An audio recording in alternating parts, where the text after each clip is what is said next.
Al cierre de 2023 fue designada Personaje del Año por la prestigiosa revista Time, una publicación portavoz del establishment corporativo de Estados Unidos y famosa, célebre, por destacar a las principales figuras del arte, el espectáculo, la política o las ciencias, de acuerdo, por supuesto, a los intereses de sus patrocinadores. La llaman The America's Sweetheart, la novia de América, o la emperatriz del pop, con un título más rimbombante que el que en su día recibió Madonna, a quien también le hemos dedicado un exitoso documental en clave política. Con más de 200 millones de discos vendidos en todo el mundo, Taylor Swift es considerada la cantante del siglo XXI.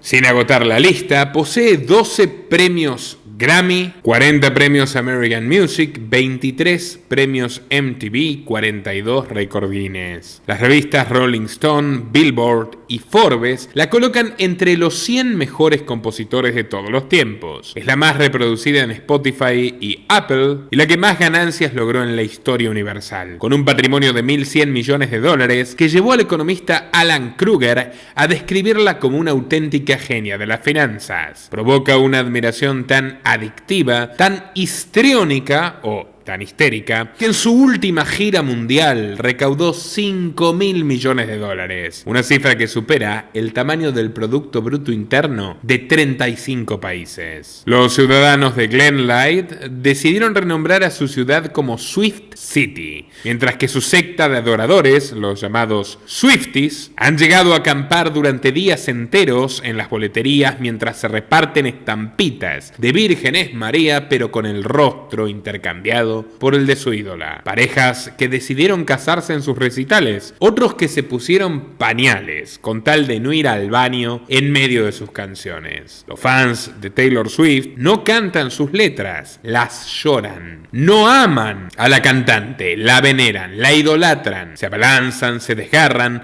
ponen en riesgo sus vidas e incluso pierden sus vidas, como le pasó a una pobre chica de Río de Janeiro que sucumbió ante el calor infernal de las masas. Los políticos la desean, al fin y al cabo, con su rostro angelical, su estilo camaleónico y su personalidad aparentemente insegura. Taylor Swift es el títere ideal del poder progresista. Tan influenciable como influyente, se ha convertido en la marioneta perfecta de la ideología globalista, que utiliza los efectos persuasivos de los artistas para encantar a las personas y convencerlas de seguir sus doctrinas, a priori impopulares. Tal fue el caso de Bad Bunny, a quien también le dedicamos un documental entero desentrañando el increíble secreto detrás de la construcción de su fama. Pero el caso de esta cantante, quien hoy nos ocupa, Taylor Swift, es realmente digno de indagar hasta el fondo. No siempre ocurre de esta forma, pero si no me creen, descúbranlo por ustedes mismos.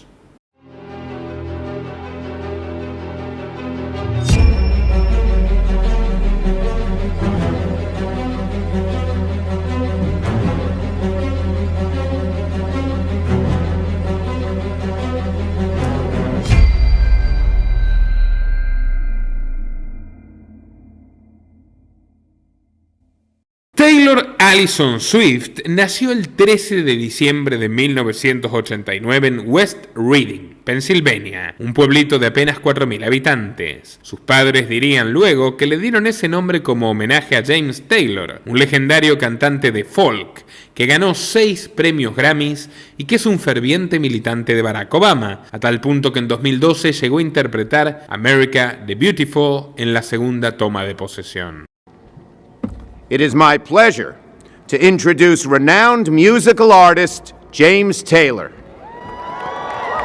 Pero lo cierto es que a la niña le pusieron aquel nombre por razones mucho más pragmáticas. La biografía Taylor Swift de World Story indica que su madre, Andrea Garner Finley, que trabajaba como ejecutiva de marketing, confesó haber elegido Taylor porque era un nombre neutro que le serviría cuando ella creciese y solicitase empleo en la industria financiera, sin que nadie supiera si se trataba de hombre o mujer. Su padre, Scott Kingsley Swift, también tenía una mentalidad, llamémosle especulativa, en un buen sentido. Era un corredor de bolsa en Merrill Lynch. una de las compañías de inversiones más pujantes de Norteamérica. La pequeña no parecía destinada a la música, sino a convertirse en una más entre millones de oficinistas anónimos. Pero desde el comienzo sus deseos se volcaron al arte. Era una gran lectora de terror que imaginaba historias sobre ardillas y pájaros muertos que los gatos del granero habían matado cerca de su casa. Su primera educación fue religiosa, por increíble que parezca. Asistió a la escuela Albernia Montessori, dirigida por las hermanas franciscanas de la Orden de Bernardine, una de las órdenes que más poder obtuvo durante la Inquisición, autorizada por el Papa Inocencio IV a utilizar la tortura para extraer confesiones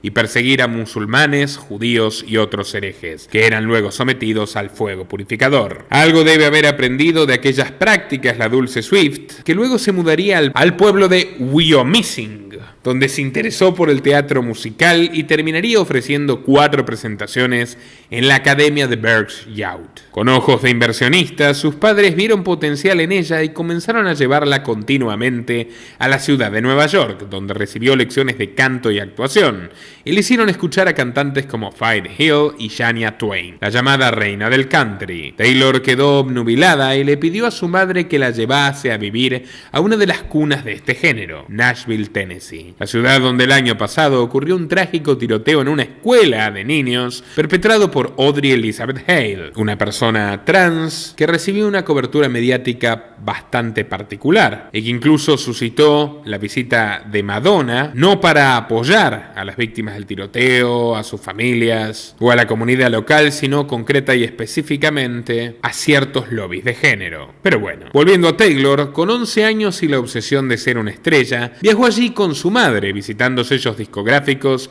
y presentando covers de Dolly Parton, una legendaria cantante cuya fundación Dollywood recibió $100 millones de Jeff Bezos y también fue premiada por el FBI. Como observamos, la cooptación gubernamental de los artistas no constituye una novedad de los últimos años.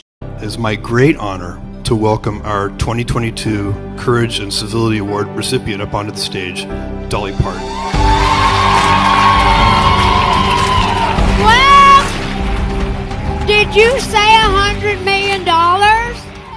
Swift fue rechazada, ya que según sus propias palabras, todos querían hacer este tipo de música. Éramos miles de promesas buscando el mismo objetivo. Le recomendaron de hecho que se diversifique, que aprenda instrumentos, que sea original. Viéndola llorar de frustración en su estudio, el músico local Ronnie Kremer se conmovió y le propuso enseñarle a tocar la guitarra. Junto a él, Swift no solo aprendió a tocar su primer cover, Kiss Me, de la banda Sixpence, sino que también compuso su primera canción, Lucky You. ¿Cómo le devolvió ella este favor? Bueno, con una demanda. En 2015 amenazó legalmente a su antiguo profesor para que no vuelva a utilizar su nombre, Taylor Swift, en su página web, causando que varios fanáticos incluso insultaran al pobre Kremer por las calles y le tiraran piedras a su casa e incluso bolsas de estiércol con el nombre de Swift. Todo porque Swift quería vender la imagen de ser una absoluta autodidacta, traicionando a quien le enseñó a tocar la guitarra y mejorar su canto.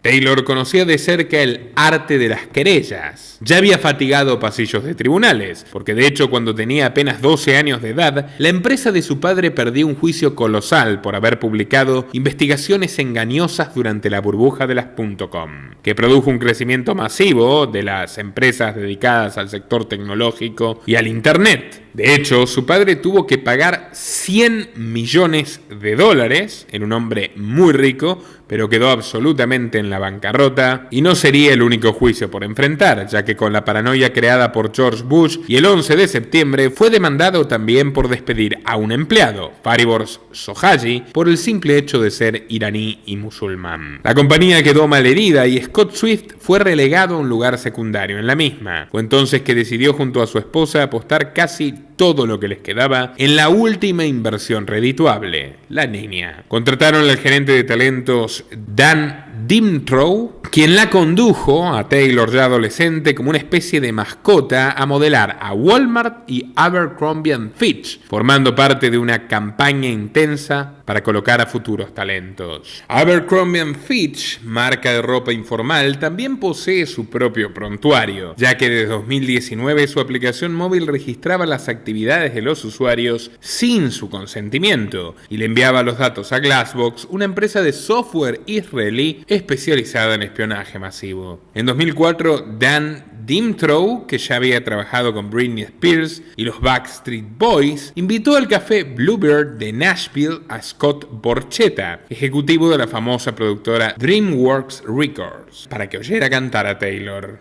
Con su reciente compañía discográfica Big Machine Records, Borchetta le ofreció a la joven un contrato suculento, y así fue que la muchacha comenzó a crear su primer álbum llamado simplemente Taylor Swift. Estrenado 2 años después, resultó en un verdadero éxito. Alcanzó el puesto 5 en el ranking Billboard 200 de Estados Unidos y hasta los críticos más serios la elogiaron por una voz honesta y pura. El país estaba al borde de caer en una de las peores debacles financieras de su historia. La crisis de las hipotecas basura alcanzó su cenit en 2008 con la quiebra de los bancos de inversión. En un solo día se vio como 25.000 empleados bancarios fueron expulsados de sus oficinas con sus pertenencias. Lehman Brothers se declaró en bancarrota, Morgan Stanley dejó de ser un barco de inversión y Merrill Lynch, la empresa de Scott, trataba de engañar a sus clientes con inversiones inmobiliarias para tratar de solventar pérdidas de ni más ni menos que 8.400 millones. Para salvarse no le quedó alternativa que ser absorbida por el Bank of America, el banco que acabaría siendo comprado a su vez por Soros Fund Management de George Soros, donde invertiría millones y millones en proyectos de urbanización, sustentabilidad y negocios de carbón vegetal. El mundo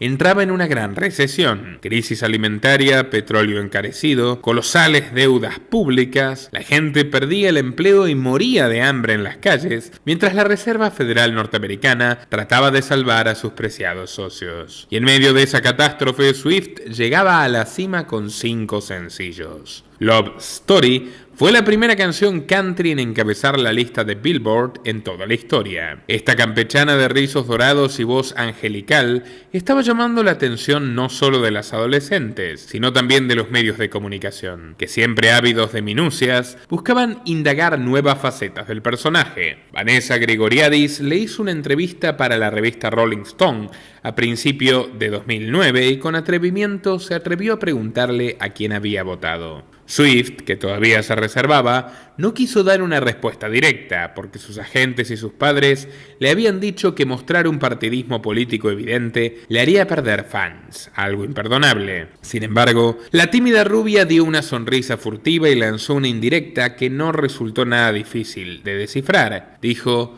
"Nunca había visto este país tan feliz por una decisión política en toda mi vida. Los comicios, como ya saben, los había ganado el demócrata Barack Obama, que no tardaría en agradecerle a la cantante". Con su segundo disco, Taylor lanzó su primera gira, Fearless Tour, donde dio 52 conciertos a lo largo de toda Norteamérica y extendió fechas incluso en Inglaterra, Australia y Japón, recaudando un total de $63 millones. Al regresar, fue invitada a los MTV Video Music Awards, donde le dieron el premio al mejor video femenino con su videoclip You Belong With Me. Cuando estaba dando su discurso de agradecimiento con todo su entusiasmo, el rapero Kanye West subió al escenario, le quitó el micrófono y dijo: "Oye Taylor, estoy muy feliz por ti, pero Beyoncé tenía uno de los mejores videos de todos los tiempos". Lo extraño es que la famosísima Beyoncé no era ni siquiera su novia, sino la de su amigo Jay-Z. Pero lo cierto es que este evento canónico fue objeto de controversia en la culta televisión americana, que se llenó de comentarios al respecto en los programas de chimentos, provocando una lluvia de memes y hasta recibiendo la reprobación del señor presidente. Días después, a punto de comenzar un reportaje, Obama dijo que Taylor era una buena chica, que merecía su premio y que Kanye West era un imbécil. The young lady seems like a perfectly nice person. She's getting her award. What's he doing? Why would he do that? He's a... Si esta historia les parece una completa banalidad, no lo duden. Lo es, pero no su trasfondo. Los demócratas sabían que Swift tenía un gran potencial como emblema de la progresía, arrastrando los votos de rebaños masivos y obedientes, precisamente de mujeres blancas de clase media como ella, que de otro modo no se sentirían sensibilizadas por los discursos, llamémosle minoritarios. Por influencia de sus sellos discográficos, la cantante comenzó a invertir en el engañoso universo de la filantropía, donando a la Cruz Roja y brindando recitales benéficos para ayudar a los niños pobres, las víctimas de las inundaciones y los tornados que azotaron a Iowa y Tennessee. Se estaba asomando a otro tipo de mundo. En 2010 cantó su tercer álbum Speak Now en la sede neoyorquina de las Naciones Unidas, un evento que fue transmitido en Europa, Asia, Australia y América Latina a través de la página web de MTV. No es casualidad que poco después los American Music Awards la reconocieran como la artista del año y la mismísima Michelle Obama le otorgó el premio a la gran ayuda en 2012 por sus esfuerzos humanísticos. Su imagen bondadosa, inocente y casi celestial logró que la prensa llamara a Swift The America's Sweetheart, la novia de América. Pero había una debilidad, un talón de Aquiles oculto, que el desenfrenado escrutinio mediático y la especulación sensacionalista comenzaron a destacar sin piedad: su gusto por los chicos famosos. Ya había tenido noviazgos demasiado expuestos con el DJ Calvin Harris y el cantante Harry Styles, pero en 2012 sus anhelos promiscuos se destacaron por meterse con una familia muy poderosa de la política estadounidense. Todo comenzó en octubre, cuando lanzó su álbum Red, que contenía la canción Starlight, inspirada en las aventuras románticas de Ethel Shackle y Robert Bobby Kennedy, hermano del famoso presidente que terminó asesinado por una bala sospechosa. Muy recomendado nuestro reportaje al respecto junto al periodista Enrique Romero. Como parte de la maldición Kennedy, atravesada por una serie de misteriosas tragedias, el senador Robert también recibió la misma suerte. Fue tiroteado en un hotel de Los Ángeles el 6 de junio de 1968, cuando aún conservaba aspiraciones presidenciales. Desde entonces, Ethel había dedicado sus años de viuda a defender el medio ambiente y hacer lobby para los demócratas, como el propio Barack Obama, apadrinado por Ted. Ted fue el único de los tres hermanos Kennedy que terminó sobreviviendo. Según la biografía, los herederos Kennedy, al enterarse de la canción, Rory, la hija de Ethel, se puso en contacto con Taylor Swift y le preguntó si le gustaría pasar el fin de semana del 4 de julio en su complejo con hermosos jardines en las bahías de Massachusetts. La joven estrella no lo dudó, fue presentada ante el clan y no tardó en conseguir a su primera presa, el buen mozo Patrick Schwarzenegger, hijo de Maria Shriver, la sobrina del presidente Kennedy, y de Arnold Terminator Schwarzenegger, el actor republicano más progre de la historia, que llegaría a ser, por cierto, un curioso gobernador de California. Llevaban horas de haberse conocido, pero Taylor y Patrick no sintieron vergüenza de tomarse de la mano y alejarse solos, mientras ella le apoyaba la cabeza en su hombro y él se inclinaba para besarle los labios. El romance acabó como terminó, fugazmente, cuando el aspirante actor tuvo que abandonar el complejo para ir a trabajar de verdad. Incapaz de soportar la soledad, la devoradora Swift fue a por otro miembro del clan y encontró a su próxima víctima en el primo menor de Patrick, Connor Schwarzenegger, cuya madre se había quitado la vida hace unos meses en el trajín de un divorcio espantoso. Por eso su padre, Robert Kennedy Jr., pensó que la bonita Taylor podría ser una buena distracción para él. Sí, estamos hablando del actual candidato presidencial para los comicios de Estados Unidos, quien por cierto puede definir la elección de acuerdo a si le quitará más votos a los demócratas, partido donde proviene, o a Trump, cuyos seguidores sienten gran simpatía por él. Pero bueno, el resto de la familia ya no veía con tanta simpatía a esta cantante lasciva. Y no tiene nada de malo ser lascivo. Pero bueno, en menos de una semana había deglutido con provecho a dos Kennedy sin el mayor esfuerzo. Sentían que ella, con unos 22 años bien formados, se estaba aprovechando de Connor, un hombrecito de 18, que todavía iba a la escuela secundaria y que estaba tratando de lidiar con un duelo reciente. Dejaron que la pareja comiera a solas con él, dando paseos en su velero por Nantucket Sound e incluso permitiendo que ella lo acompañe a la tumba de su madre. Pero cuando Kyle Kennedy celebraba su casamiento, Connor preguntó si Taylor podía asistir y su tía se lo prohibió terminantemente, con el argumento de que la cantante iba a distraer a los invitados y atraer a demasiados paparazzis. Adolescentes al fin, la parejita rebelde se presentó de todos modos. Los flashes comenzaron a apuntarle a Swift y cuando la madre de la novia se acercó para pedirle amablemente que se retire, ella solo le ofreció su sonrisa angelada y se dirigió a saludar a los recién casados. Fue como hablar con un fantasma, declaró la madre. Al verla tomar de la mano a Connor, el astuto Patrick Kennedy comentó con cinismo: Taylor ya está componiendo la canción sobre su ruptura. Y así fue. Swift y Kennedy duraron un puñado de meses y sus caminos divergieron por completo.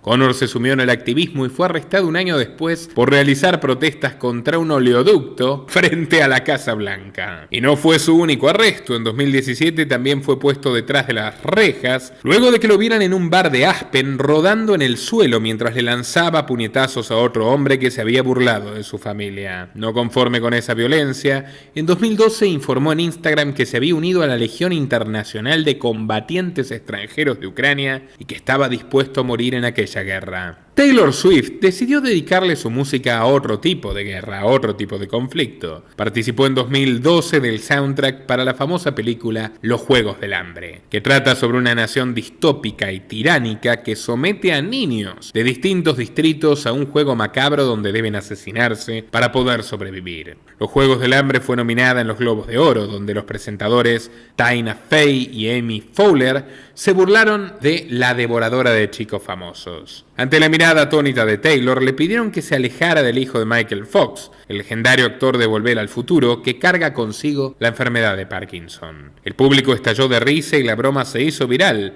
pero a Swift no le cayó nada bien y en la revista Vanity Fair salió a responder con una cita: hay un lugar especial en el infierno para las mujeres que no ayudan a otras mujeres. ¿A quién le pertenecía esa frase severa? Señores y señoras, redoble de tambores, ni más ni menos que a Madeleine Albright, la secretaria de Estado feminista de Bill Clinton, que en el show 60 Minutes, en mayo del 96, sostuvo sin ruborizarse que las sanciones sobre Irak valieron la pena a pesar de haber matado de hambre a 500.000 de niños iraquíes. Obsérvese la víbora en el ojal. Ya se iba develando quiénes eran las verdaderas inspiraciones de la cantante, que continuó justificando sus relaciones fugaces. Dijo: que una mujer escriba sobre sus sentimientos y luego sea retratada como una novia pegajosa, loca y desesperada es francamente sexista. Y agregó que era injustamente criticada cuando músicos varones como Ed Sheeran y Bruno Mars hacían lo mismo. Poco sirvió la explicación. De repente la cantante fue señalada como una artista limitada que solo podía escribir sobre sus rupturas y que cambiaba de novio a cada rato para encontrar inspiración. Hasta Abercrombie & Fitch, la propia empresa que la había patrocinado, empezó a vender camisetas que decían "más novios que Taylor Swift".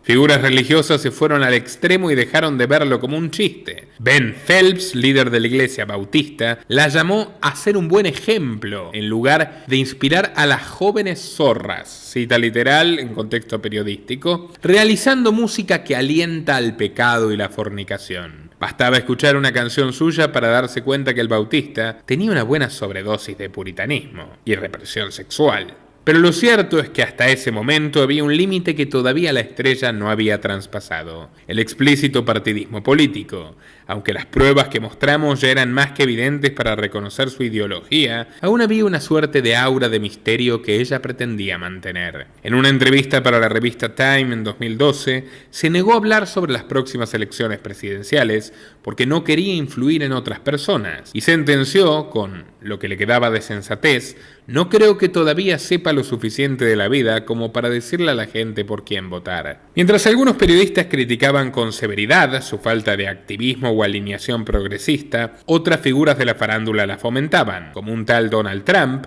quien la llamó un ejemplo a seguir y escribió en Twitter que su música era espléndida. Todos querían en su bando a una joven música que coleccionaba premios, dinero, fama y que había creado el sencillo más vendido de la era digital, We Are Never Ever Getting Back Together. Todos la tentaban con las mieles pegajosas de la política. Legisladores conservadores le invitaron a visitar el Capitolio y algunos críticos llegaron a sostener que en secreto era una criptofascista, una neonazi en las sombras. Andre Anglin escribió en un sitio web de extrema derecha que Swift era una diosa de la raza aria.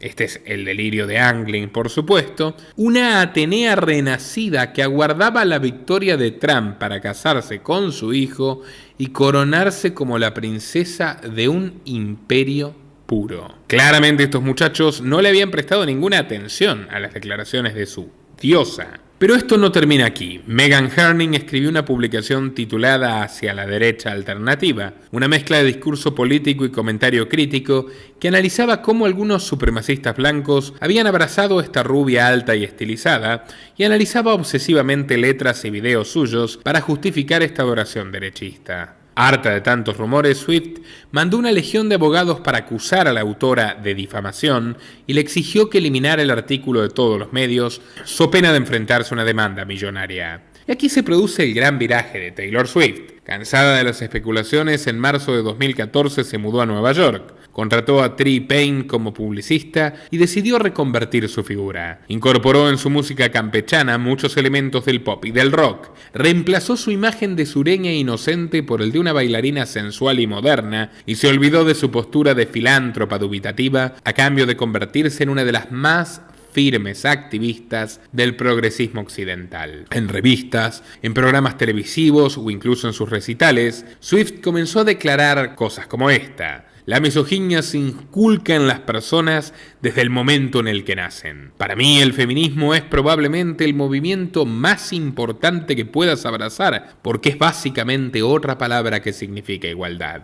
En el programa Tout le monde en parle, declaró que ya no podía soportar la forma en la que los medios retratan a las mujeres jóvenes como rivales en lugar de aliadas, y reconoció que empezaría a donar a proyectos para el empoderamiento femenino. Para The Guardian, confesó que este despertar ideológico fue influenciado por Lena Dunham, quien cambió por completo su perspectiva de la realidad. Lena es una directora y guionista que se hizo famosa por crear y protagonizar Girls, una serie autobiográfica en HBO que se hizo célebre por sus conversaciones sobre la política corporal y la subjetividad sexual femenina. A diferencia de Swift, su militancia fue al inicio muy evidente, grotescamente evidente. En el otoño de 2012 promocionó la reelección de Obama con un monólogo dirigido a los jóvenes, a los que les decía que votar por primera vez equivale a tener relaciones sexuales por primera vez, algo que incluso para los demócratas resultó de mal gusto.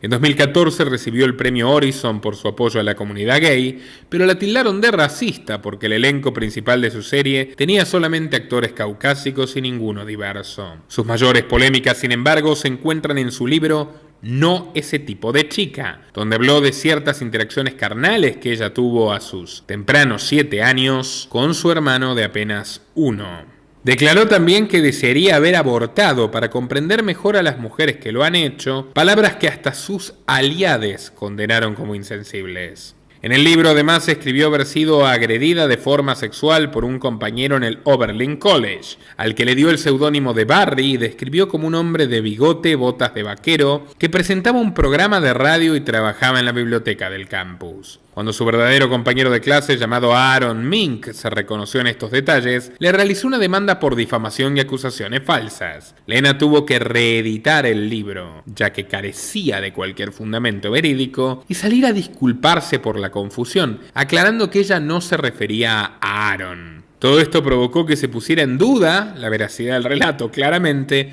ya que si toda la descripción del personaje no era cierta, entonces, ¿por qué habría que creer que la agresión lo fue? Feminismo en jaque mate. Lo increíble es que años después las contradicciones de Lena se volvieron ya insalvables. Al intentar defender a su amigo Murray Miller, el escritor de Girls, acusado por la actriz Aurora Perrineau de haberla manoseado cuando ella tenía 17, Lena dio una respuesta tragicómica. Si debemos escuchar la historia de cada mujer, nuestro conocimiento dice que Murray está entre el 3% de los casos de agresión que se denuncian erróneamente cada año. Siguiendo las enseñanzas supremas de esta mujer coherente, Taylor Swift empezó a coquetear más con el público, mostrando mensajes crípticos de apoyo a Hillary Clinton, otra feminista de esas que interpretan el feminismo como el aniquilamiento físico de millones de mujeres y de hombres, muy equitativo, con todas sus guerras ahí en Siria, Yemen, Irak, Afganistán, Libia, etcétera, etcétera, etcétera. La cantante se negó a confesar a quién votaría para las elecciones de 2016, pero el día de la votación publicó en Instagram una foto suya en la fila llevando un suéter caso idéntico al que tenían su amiga Lena y la propia Hillary. Poco después reapareció su antiguo rival Kanye West West lanzando su canción Famous, que contenía un mensaje bastante explícito. Cito: siento que Taylor y yo todavía podríamos tener relaciones sexuales. ¿Por qué? Hice famosa esa perra. Nuevamente, esta es una cita absolutamente periodística, informativa y documental, y por supuesto no compartimos, etc.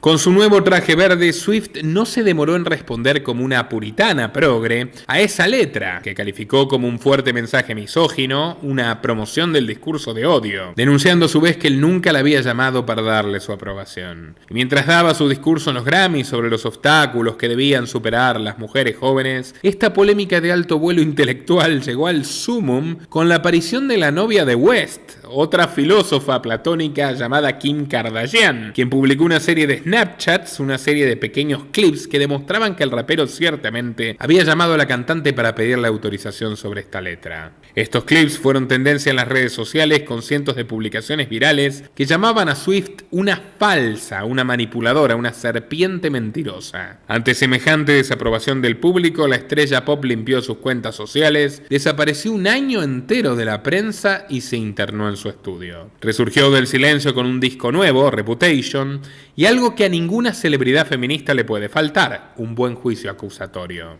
Decidió contrademandar a David Mueller, un DJ que fue despedido de su programa de radio en 2013, luego de que Taylor lo acusara y denunciara públicamente de haberle tocado una nalga mientras estaban sacando una foto antes de uno de sus conciertos en Denver, Colorado. Este pleito judicial, que rozaba el absurdo, llegó a la portada de todos los periódicos, provocó profundos debates académicos y se volvió un emblema de la nueva ola del feminismo occidental. Durante una semana entera, el jurado trató de definir entre prueba y contraprueba y decenas de testigos si la mano de aquel hombre había rozado unos segundos el glúteo del artista. Shannon, la exnovia de Mueller, confesó que no vio el acto criminal, ya que la foto se tomó en unos instantes, y lo único que pudo decir Ryan Cleage, el ex compañero del DJ, es que pensó que estas acusaciones eran una simple broma de mal gusto. Swift, por su parte, se lo tomó con máxima seriedad. Declaró que la mano fue deliberada y que él no le preguntó si podía ponerla ahí, mientras que su madre, el gerente de la gira y los guardias de seguridad no pudieron decir otra cosa que el contacto se produjo. Todos se preguntarán dónde estaba la prueba fundamental. Bueno, la propia foto, aquí la tienen.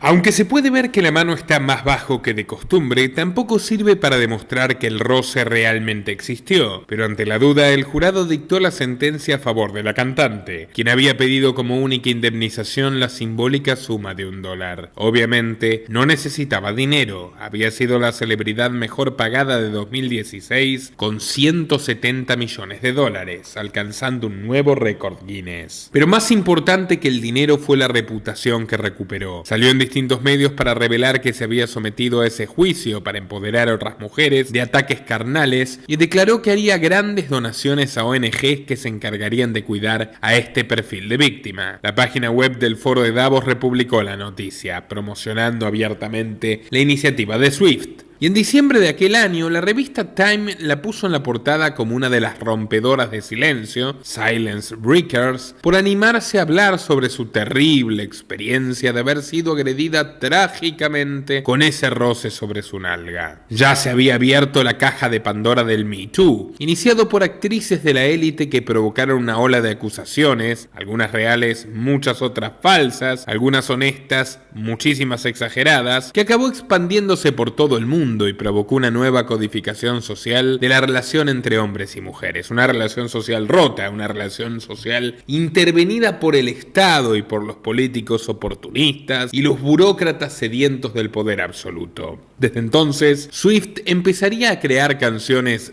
feministas y a filmar videos mucho más atrevidos. I Did Something Bad, The Last Great American Dynasty, Mad Woman, Vigilante Shit y especialmente The Man, cuyo videoclip retrata a un alter ego masculino, un empresario soberbio y desagradable que le arroja las cenizas de su habano a las ancianas, orina en las estaciones de tren, maltrata a los camareros, se embriaga en su crucero repleto de modelos, destruye sus raquetas de tenis y se casa con jóvenes que le llevan décadas. Al final se descubre que el alter ego en realidad es la propia Taylor disfrazada. Swift diría que el video trata sobre la cosificación objetificación, la sexualización, la masculinidad tóxica y el patriarcado. Y agregó con enojo que las artistas feministas debían rehacerse 20 veces más que los artistas masculinos para no quedarse sin trabajo. Pero las críticas no se demorarían. Incluso sus aliados sintieron que estaba utilizando ese barniz, ese disfraz, esa impostura progresista para revivir su carrera, que luego de 2016 parecía declinar. Otros señalaron que su feminismo era bastante elitista, ya que se rodeaba de una camarilla exclusiva de bailarinas y supermodelos bellas y caucásicas como ella. Pero mucho peor fue lo que descubrimos aquí. Donó $100.000 a Hábitat para la Humanidad, una ONG fundada en 1976 y desarrollada por la familia de Jimmy Carter para construir viviendas en todo el mundo utilizando voluntarios novatos, que fueron sobreexplotados o incluso fallecieron en accidentes. Millard Fuller, el propio fundador, fue despedido por haber tenido conductas impropias con una ex empleada, algo que Swift nunca mencionó. Y por cierto, una historia en el estado de Georgia con Carter, el monumento eugenésico de las élites que realmente sueñan con el control absoluto y la reducción demográfica. Nuestro documental sobre las piedras de Georgia y su historia fascinante, muy recomendado, estará al final de este para que puedan verlo. Pero bueno, volviendo a Taylor Swift, en 2018 sí ofreció por primera vez en su vida su respaldo público a un político. Se trataba de las elecciones en Tennessee para el Senado, en las cuales dio su endorso al demócrata Phil Bredesen, un físico que había trabajado en una subsidiaria de Pfizer y era presidente de Silicon Ranch Corporation, una compañía de estaciones de energía solar. Tan importante fue la influencia de Taylor que en los 3 años siguientes a este posteo de Instagram se registraron 169.000 personas nuevas para votar, cuando se había registrado solo 59.000 en el último mes. El efecto Swift no fue suficiente. El 6 de noviembre la opositora republicana Marsha Blackburn acabó ganando con el 54%. Sin embargo, la astuta analista política Simone Driesen escribió que quien realmente había triunfado era la estrella pop, ya que con estas elecciones menores había comprobado su poder político, persuasivo en las multitudes. La rubia sureña había utilizado a la población de su estado como un pequeño experimento social, de lo que luego vendría.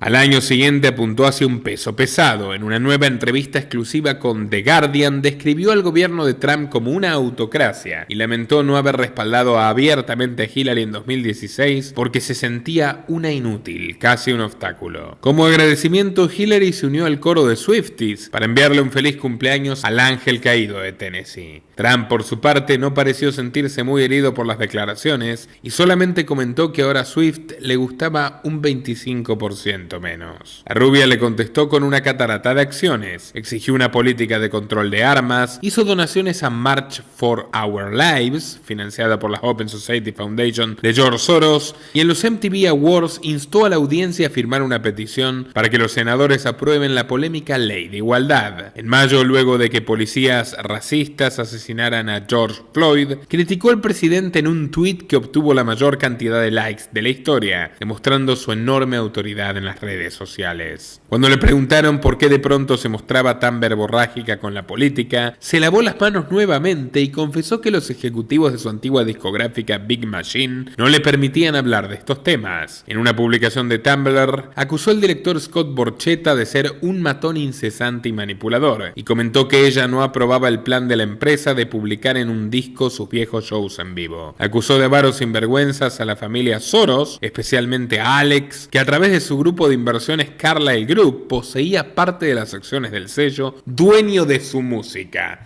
¿Tomaron nota? Terminó revelándose que al igual que Bad Bunny, pero en este caso de manera mucho más directa y explícita, Taylor Swift comenzó su carrera musical en un sello discográfico capitalizado directamente por Soros. Tomen nota. Qué inversiones variopintas que tiene el ingeniero social más prestigioso del planeta. Por estas razones le dedicamos documentales a personajes como Taylor Swift, seguir facilitando la comprensión del mundo en el que vivimos y de las intenciones de quienes quieren conducirlo como si se tratase de un juego personal. Bueno, el conflicto se situaba en que ella había lanzado Lover, su primer álbum con otra discográfica, luego de haber realizado los primeros 6 con Big Machine.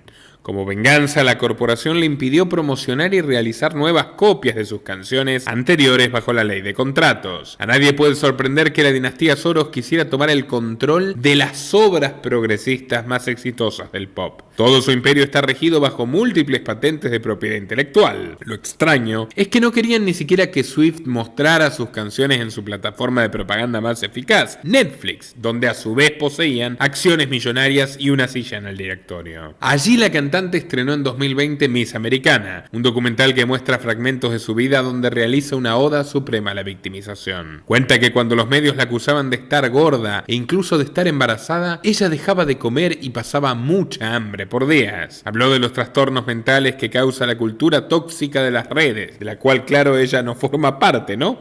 Afirmó que las mujeres están programadas para pedir perdón y que su deber era desprogramar la misoginia. Pero sobre todo utilizó las cámaras para realizar una fuerte militancia política. Demolió a críticas a Marsha Blackburn, llamándola una Trump con peluca que pretendía ver a las mujeres como en los años 50 y que no representaba para nada los intereses femeninos modernos. Sentenció que sus políticas eran espantosas y la horrorizaban. Blackburn no tardó en contestar. Dijo que era muy fácil hacer propuestas desde una torre de marfil y que lo que pretendía esa estrella era una sociedad marxista y socialista muy lejos de los valores conservadores de Tennessee. Esta senadora tampoco es ninguna santa, tiene muchas sombras. Si bien rechazó el consenso global sobre la climatología y dirigió un panel para investigar un espantoso negocio vinculado a la fundación eugenicista Planned Parenthood, también ha apoyado numerosas medidas que restringen las libertades civiles. Lo curioso es que Planned Parenthood y Taylor Swift se unieron en una campaña titulada Cancel Blackburn. Bien directo, cancelen a Blackburn. Y definitivamente la Planned Parenthood no es un socio muy ilustre para presumir. Esta organización fue fundada por Margaret Sanger en 1921, una enfermera estadounidense, al mismo tiempo feminista y racista, que simpatizaba abiertamente con el sistema de abortos forzados que implementaba Hitler en Alemania contra las poblaciones minoritarias y que organizó la 7ª Conferencia Internacional Neomalthusiana, donde conoció al padre de Bill Gates, William Gates Sr., a quien nombraría como director ejecutivo de la Planned Parenthood. Sanger y Gates, padre, creían que la propaganda de la eugenesia lideraba una carrera en el camino de la destrucción de los inferiores. Esta es una cita que realizo, por supuesto, reprobando cualquier forma de discriminación, pero en un contexto educativo y periodístico. Y las propuestas humanitarias de estos señores incluían, por ejemplo, la regulación extrema de la migración por criterios étnicos, el uso gratuito de métodos de control de natalidad generalizado por el Estado y la esterilización a veces libre y a veces obligatoria para las personas con ciertas afecciones físicas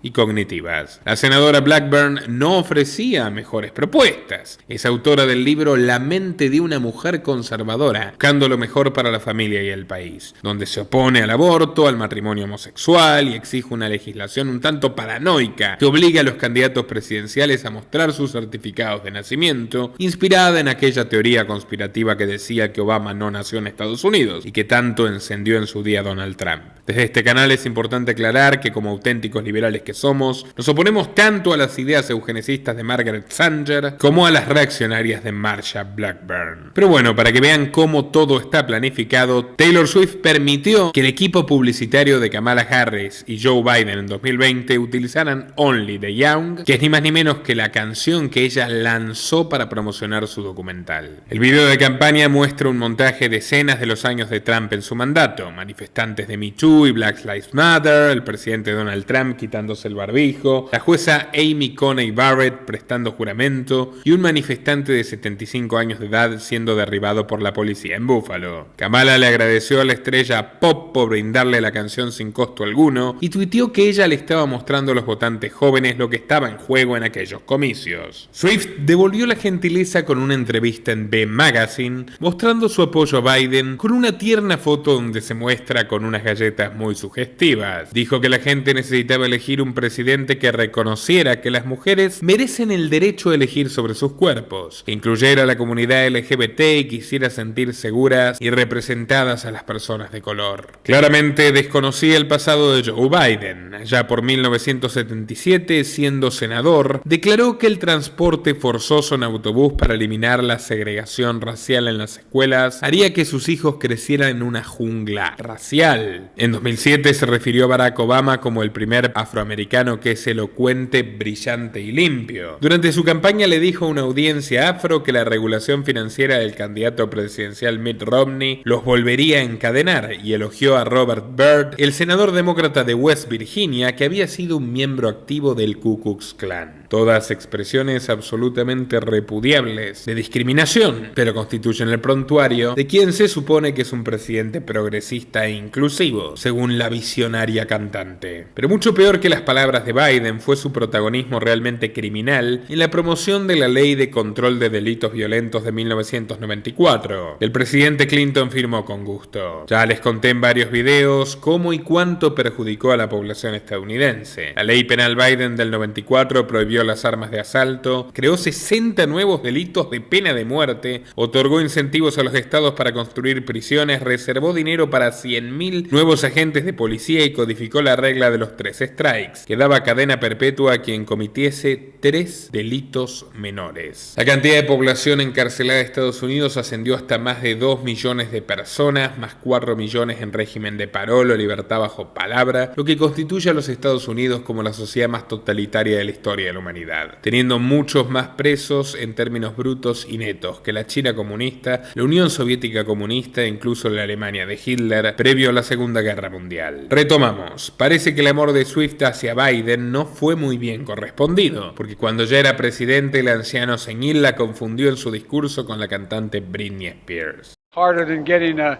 ticket to the Renaissance tour or Britney's tour. She's down in, it's kind of warm in Brazil right now.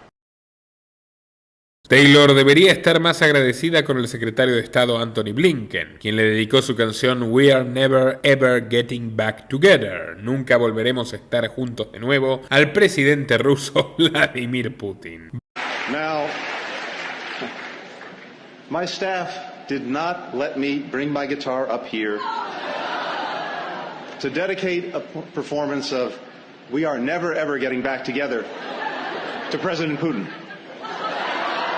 Válgame Dios, un romance frustrado entre tiranos. Pero la militancia progresista de Swift no se reduce a los Estados Unidos. También realizó donaciones a UNICEF, ignorando que esta organización tiene un oscuro historial de activistas denunciados por aprovecharse en todas las formas imaginables de mujeres humildes del Congo, quienes luego eran obligadas a llevar adelante embarazos no deseados. Cuando ocurrió la catástrofe universal de 2020, la estrella rubia recaudó fondos para la OMS participando del concierto benéfico organizado por Global Citizen, una ONG que forma parte, por supuesto, de la agenda de la compulsividad, de obligar a la gente a hacer lo que no quiere, y que dice perseguir un mundo sin pobreza para 2030. Swift donó todas las ganancias de su videoclip The Wildest Dreams a la African Parks Foundation of America, que persigue la conservación de animales salvajes, pero fue criticada por su hipocresía proverbial cuando la agencia de marketing Yard demostró que ella se hallaba en la cima de la lista de celebridades cuyos jets privados produjeron la mayor cantidad de emisiones de carbono en 2022. Voló 170 veces en apenas 6 meses, tomando en ocasiones vuelos de apenas 36 minutos. Sin embargo, hasta los presidentes más ecologistas le piden que vuele a sus países. Este año la megaestrella comenzó el Impacto de las Eras, una gira monstruosa de 151 conciertos en 5 continentes que batió todos los récords. Alcanzó la mayor recaudación generada por una mujer en toda la historia, causando un colapso en Ticketmaster. Solo en el primer día vendió 2.4 millones de entradas y en Singapur más de 22 millones se registraron para las anticipadas. Tal fue el impacto de la gira que provocó un fenómeno económico llamado Swiftonomics, un shock de mercado que fue beneficiando a todo lo que rodeaba, desde hostelería, restaurantes, publicidad, hasta vendedores de tazas, remeras, luces, relojes y CDs. Una auténtica oda al consumo. Por eso, gobernantes como Gabriel Boric de Chile y Justin Trudeau de Canadá le pidieron personalmente a Swift que salve sus economías con una visita y que derroche en sus cielos todas las emisiones de carbono que guste. En un podcast le pidieron a Pedro Sánchez que la lleve de nuevo a España y él respondió que le encantaban sus canciones. ¿Qué opinas de Taylor Swift? A ver, yo tengo algunas canciones de ella, a mí me gusta. ¿Tienes dos? Sí, me gusta, pero me gusta mucho algunas canciones que ha hecho con Lana del Rey, que también es una artista que me gusta mucho.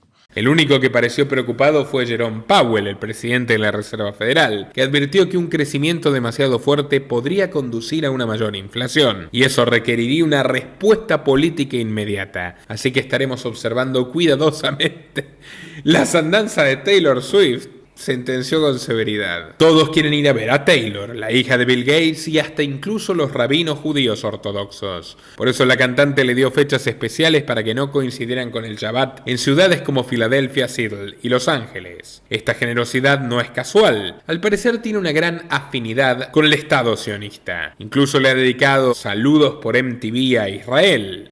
Shalom MTV Israel, my new album 1989 is out now. Check it out. Lo que es más increíble es cómo la cuenta oficial de Twitter del gobierno criminal de guerra de Israel publica constantemente referencias y comentarios sobre ella como si fuese un seguidor adolescente más, por ejemplo, estos que ven en pantalla. Y además le ruegan favores. La cuenta del Ministerio de Relaciones Exteriores de Israel le pidió al artista que los ayudase a difundir la desaparición de una joven soldado que se encontraba cumpliendo con su servicio militar obligatorio. Para conmoverla aclararon que ella también era una Swiftie. Y la fue a rescatar uno de los guardaespaldas de Taylor Swift, cuyo nombre permanece anónimo, que fue un soldado israelí que regresó a su país para luchar contra Hamas y de paso asesinar a unos cuantos palestinos inocentes. La propia cuenta del gobierno sionista lo informó. Pero no solo la nación de Netanyahu utiliza la estrella rubia. En otra publicación tuitera, la sucursal Field del FBI emitió una portada similar a la del álbum Speak Now, alentando a las personas a enviar sugerencias sobre posibles actividades delictivas. Orwelliano. En lugar de la lista de canciones de Taylor, el FBI inventó nuevos títulos con los tipos de delitos que están buscando: terrorismo, cibercrimen, contrainteligencia, derechos civiles, corrupción pública, armas de destrucción masiva, crimen organizado y crímenes violentos. Y abajo dejó el número de teléfono para que llamen. Swift es más que una cantante, es una auténtica política de Estado. De hecho, una de sus canciones, llamada Vigilante JIT, posee una frase donde se muestra como una espía del gobierno. Cito: mientras él hacía líneas y cruzaba todas las mías, alguien le contó sus crímenes de cuello blanco al FBI. Y hace poco las Swifties argentinas también aprovecharon la gira para militar a su manera, lanzando una campaña a días de la elección con carteles, pulseritas y remeras pidiendo que voten a Massa y comparando a Milei con Trump. La Unión Europea está en su lista de espera. Ante el terror de que triunfe la ultraderecha, el griego Margarit Shina, vicepresidente de la Comisión, le rogó casi de rodillas a la estrella que convoque a los jóvenes a votar en las elecciones legislativas de este año. Y así concluye por el momento esta historia sobre Taylor Swift.